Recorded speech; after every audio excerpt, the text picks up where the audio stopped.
Na cosmologia, corresponde a uma alteração na forma como a frequência das ondas de fótons da luz é observada no espectroscópio em função da velocidade relativa entre a fonte emissora e o receptor observador. Ele é o redshift. Olá, eu sou Florisberto, apresentador do podcast Astronomia e Astronáutica, e vou levar você nessa viagem.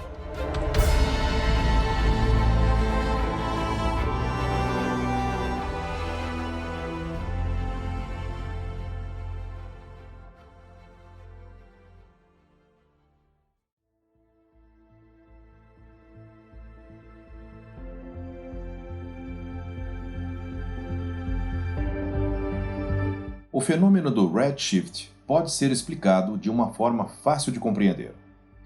Ao observarmos um trem, verificamos que o som se torna cada vez mais agudo à medida que ele se aproxima da estação e nos parece mais baixo à medida que o trem se afasta. Entretanto, o apito do trem emite exatamente o mesmo som.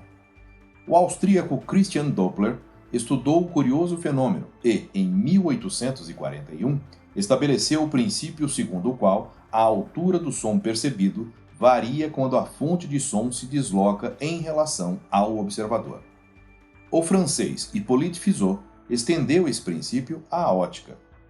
Confirmou que não apenas as ondas sonoras, mas também as ondas pelas quais a luz se propaga, sofrem alterações de comprimento quando a fonte luminosa se desloca.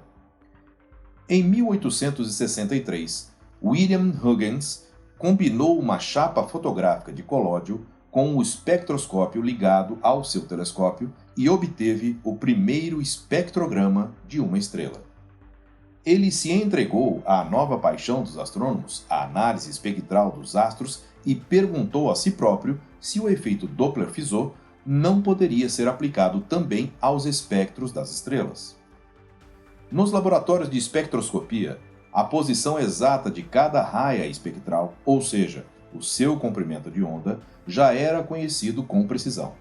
Se fosse aceita a aplicação do efeito Doppler-Fizeau, toda alteração da distância de uma estrela com relação à Terra se traduziria por um ligeiro deslocamento das raias.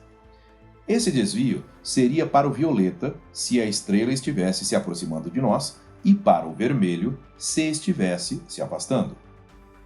Comparando atentamente os espectros de certas estrelas com espectros obtidos em laboratório, Huygens observou que havia uma alteração nas raias. Era quase imperceptível, tão ínfima que se tornava quase impossível medi-la.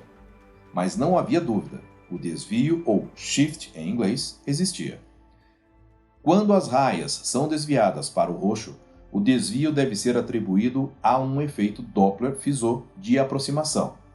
E quanto maior for o desvio, maior deve ser a velocidade da estrela. Por outro lado, quando as raias são desviadas para o lado vermelho, ou seja, o redshift, podemos concluir que o astro se afasta de nós e o tamanho do desvio dá o valor da velocidade do corpo celeste. Eu sou Florisberto, produzi e apresentei esse podcast Astronomia e Astronáutica. Até a próxima viagem.